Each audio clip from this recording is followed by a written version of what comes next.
بەر لە 21 ساڵ تیرۆرستانی جوندولیسلام لێرە لە گوندی خێڵی حەمەی شارەزور سەر بە پارێزگای هەڵەبجە لە باشووری کوردستان گەورەترین تاوانی تیرۆریستیان بەرامبەر بە هێزێکی ئاشتیخوازی یەکێتی نیشتیمانی کوردستان ئەنجامدا. هێزەکە پێک هاتبوو لە 100 پێشمەرگە بۆ پارێزگاریکردن لە دەستکەوتەکانی حکوومەتی هەرێم لە گوندی خێڵی حەمەی شارەزور گیرسابوونەوە.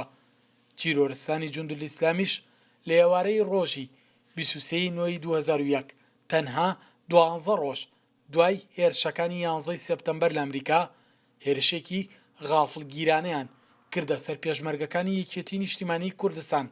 لە ئەنجامدا 42 پێشمەرگەیان بە دڕندانەترین شێوە شەهید کرد و لاشەکانیان شێواند و دیلەکانیشیان سەربڕی. تیرۆریستەکانی جوندولیسلام کە لەژێر پەردەی ئاینی ئیسلامدا خۆیان حەشاردا بوو بەم کردەوە تیرۆریستیە ڕووی ڕاستی خۆیان ئاشکرا کرد. تاوانە دڕندانەکان کاردانەوەی ناوخۆیی هەرێمی نێودەوڵەتی لێکەوتەوە لە تەواوی جیهانەوە هاوسۆزی بۆ سەرکردایەتی یەکێتی نیشتیمانی کوردستان و بنەماڵەی شەیدان دووپاتکرایەوە. تیرۆرستان بۆ گەشەی خۆیان و هاوبیرەکانیان دەیانویست سوود لە هەڵکەوتەی جوگرافیای هەڵەبجە هەورامان شارەزور وەربگرن، بەڵام سەرکردایەتی یەکێتی نیشتیمانی کوردستان بەداڕشتی بەرنامە و پلان سوودوەرگرتن لە هێزی پێشمەرگە تۆڵەی شەیدانی خێڵی حەمەی لە تیرۆرستان کردەوە. توانی کەمتر لە 24 سەعات لە خێڵی حەمە بەدەریان بنێت و ناوچەکە لە تیرۆرستان پاک بکاتەوە و جەنگیشی دشت بە تیرۆرستان ڕاگەیان. جوندولیسلام کە هێزێکی جیهادی ئیسلامی بوو هەڕەشەی دامەزراندنی دەوڵەتێکی ئیسلامی هاوشێوەی سەردەمی قاعیدە دەکرد لە هەرێمی کوردستان.